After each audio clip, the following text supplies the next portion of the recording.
Hello, hello, my beautiful people! Bienvenue sur ma chaîne YouTube Maggie Closet. Alors, j'espère que vous allez tous et toutes hyper, méga, super bien, les amis. La vie est trop belle, alors souriez! Bon, aujourd'hui, on se retrouve pour une vidéo conseil. Je sais pas d'où ça m'est venu là, mais j'avais envie de faire cette vidéo depuis un moment parce que je me suis rendu compte qu'il y a beaucoup de femmes, aussi bien jeunes que plus âgées, qui n'ont pas vraiment conscience de l'hygiène intime, qui se négligent un peu de ce côté-là. Et je me suis dit, bon, des petites astuces, petits conseils à partager avec vous. Donc, pour celles qui ne veulent plus, bannissez les odeurs nauséabondes dans cette partie-là. Si ça vous intéresse de connaître mes petits conseils, mes petites astuces, continuez à regarder et suivez-moi sur Instagram. Suivez-moi sur Instagram, voilà. Donc, on va commencer maintenant. Bon, alors, premièrement, la période phare où il y a souvent ce genre d'odeur, c'est pendant les règles. Donc, que vos règles soient légères, vraiment très légères ou très abondantes, les filles, changez vos serviettes, vos garnitures, maximum, je dis bien maximum, aux 5-6 heures. N'allez pas au-delà. Même si c'est écrit sur la boîte de serviettes, là, que 10 heures, protection, machin, non. Même si ça dit parfumé à quoi, là. Non, déjà, c'est pas bon. C'est dangereux de garder une serviette trop longtemps. Je ne sais pas si vous connaissez le papillomavirus. C'est très dangereux, les tampons comme les serviettes, de les garder trop longtemps. Et après un certain nombre d'heures, le sang lui-même, il n'a pas d'odeur quand il sort, mais c'est quand il reste sur la garniture, il reste sur la serviette. Au fur et à mesure des heures, il macère et c'est là qu'il prend une odeur. Donc, c'est important de changer au maximum 5-6 heures. Moi, je change aux 4 heures. Mais je sais qu'il y en a qui vont dire que ouais, ça coûte cher et tout. Personnellement, moi, 4, c'est mon chiffre phare. Là. 4 heures, je change. Mais n'allez pas au-delà de 6 heures. Et vous allez voir, vous n'aurez plus, limite, vous n'allez rien sentir, quoi. Il n'y aura rien. Aucune odeur. Et quand vous changez vos serviettes, c'est important de vous débarbouiller. Oui, prenez quelques petites secondes là. Vous pouvez prendre du papier, papier toilette, mettez un petit peu d'eau, puis vous débarbouillez. Ou si vous voulez être un peu plus fancy, vous prenez des lingettes. Il y a des lingettes dans le commerce. Mais prenez des lingettes sans alcool et des lingettes sans parfum. Donc, quelque chose de vraiment pH neutre. Même comme plus tard, on va en parler de ça là. Mais prenez, si vous voulez, vous pouvez prendre des lingettes pour vous débarbouiller avant de changer votre serviette, changer votre tampon. Personnellement, moi, je ne recommande pas de porter des tampons. Là, je sais qu'il y en a qui nagent, tout ça. Mais moi, en tout cas, c'est ma part là, c'est mon opinion. Si vous avez le choix de ne pas porter des tampons, ne portez pas de tampons. Deuxième conseil maintenant durant la vie de tous les jours, chaque jour, chaque fois, quand vous allez faire votre petite pause pipi, le petit pipi là, même si c'est un pipi de 5 secondes ou un pipi de 30-45 secondes, ouais, il y a des pipis longs, Même si c'est ça, vraiment, quand vous finissez, prenez un peu de papier et essuyez-vous jusqu'à la dernière goutte. Jusqu'à la dernière goutte. Ne laissez pas une seule goutte de pipi de trop sur votre culotte parce qu'avec les heures, là, ça va commencer à mettre... à indisposer les gens autour de vous même, si vous avez une jupe en plus. Non, mais sincèrement. Et débarbouillez-vous, Et si vous voulez même, mettez encore, comme tout à l'heure, j'ai dit, un petit peu d'eau. Vous essuyez bien et vous jetez après, quoi. Tout simplement. Donc, ne laissez vraiment pas des petits pipis, des petites gouttes de pipi sur vos culottes. Ne faites pas ça. Ensuite, privilégiez les culottes en coton.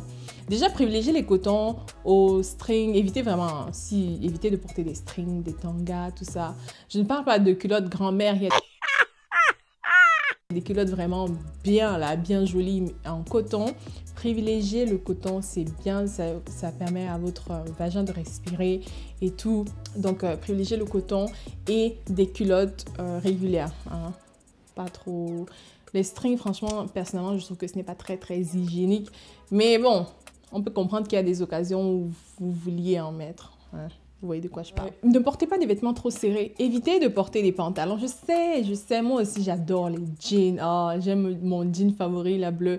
Mais essayez au maximum de ne pas porter trop de pantalons serrés, très serrés. Les jupes encore, ça va, mais c'est vraiment l'entrejambe, là. Parce que quand vous portez des vêtements trop serrés, vous transpirez et la sueur et tout, ça peut vous causer des problèmes, ça peut dérégler votre flore vaginale, tout ça. Donc, vraiment, évitez de porter des vêtements serrés. Enfin, privilégiez les jupes, les robes, comme ça, pour laisser vraiment l'air circuler normalement. Prochain conseil, prenez une douche 2 fois par jour. 2 fois par jour. Je ne comprends pas les gens qui se lavent une seule fois par jour. Le matin, quand vous vous réveillez, et en soirée, genre 19, 20, prenez une autre douche là. C'est rafraîchissant, c'est relaxant, en tout cas personnellement pour moi. Hein. Mais prenez 2 douches. Hein, prenez 2 douches par jour. Et quand vous vous douchez, n'utilisez pas les gels lavants, les ceci, cela, les ovules. Alors ça, oh my god, n'utilisez pas, ne mettez rien dans votre vagin.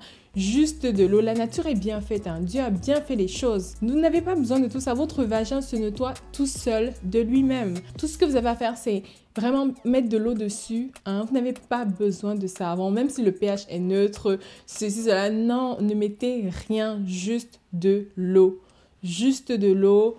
Prenez une douche 2 fois par jour et vous allez voir surtout que même ces gels lavants, ces ovules, tout ça, ça peut dérégler votre flore vaginale parce que le corps humain est vraiment beau là, il est bien fait, il a son équilibre et quand un seul truc comme ça, une seule simple bactérie qui se dédouble trop, après ça commence, vous commencez à avoir des mycoses, des boutons, des démangeaisons, des ceci, ça chauffe, patati patata. Je le dis par expérience, hein. J'utilisais ces gels à un moment donné et ça m'a causé juste des problèmes. L'eau, c'est la seule chose dont vous avez besoin, c'est là et c'est gratuit. Enfin, c'est gratuit dans certains pays. Et comme je l'ai dit là, ne mettez rien dans votre vagin, vous n'avez pas besoin d'ovules, vous n'avez pas besoin de crème bizarre, vous n'avez pas besoin de potions magiques qu'on voit sur YouTube ou partout là, vous n'avez pas besoin de ça. Ça va vous créer juste des problèmes. Vraiment, l'eau, juste l'eau. Et dernier conseil, si après avoir fait tout ça, vous avez encore des odeurs, c'est un signe peut-être d'infection. Donc, il est important chaque année de faire un check-up. Ça peut être, c'est pas forcément pour détecter des MST ou des IST, mais aussi pour les cancers. Il y a le cancer du col de l'utérus, il y a le papillomavirus, il y a plein de choses. Donc, essayez de faire un check-up au moins une fois par année et pour voir si tout va bien de ce côté-là. Peut-être vous avez l'impression que vous n'avez rien, mais oh, il y a quelque chose qui se cache. Donc, une odeur, ça peut être le signe de quelque chose. Donc, ça peut être une alarme pour vous dire « Oh, il est peut-être temps d'aller voir son gynécologue. » Donc, voilà, j'espère vraiment que tous ces conseils-là vous auront aidé d'une façon ou d'une autre. Hein. J'ai joué un petit peu à la grande sœur pour les adolescentes qui me regardent là. Sinon, ça peut même si vous êtes plus âgé, si ça peut vous aider d'une façon ou d'une autre, alors là, je serais très contente. Et voilà, j'espère vraiment que vous avez aimé cette vidéo. Laissez-moi un petit pouce en l'air, commentez, partagez, abonnez-vous à ma chaîne, cliquez là-bas sur s'abonner en français ou subscribe en anglais et surtout, cliquez pour activer les notifications et être au courant à chaque fois que je publie une nouvelle vidéo. Pour la perruque que je porte aujourd'hui, c'est Lydia. Si la revue n'est pas déjà sur ma chaîne YouTube, elle le sera bientôt. Je mettrai le lien dans la barre d'infos.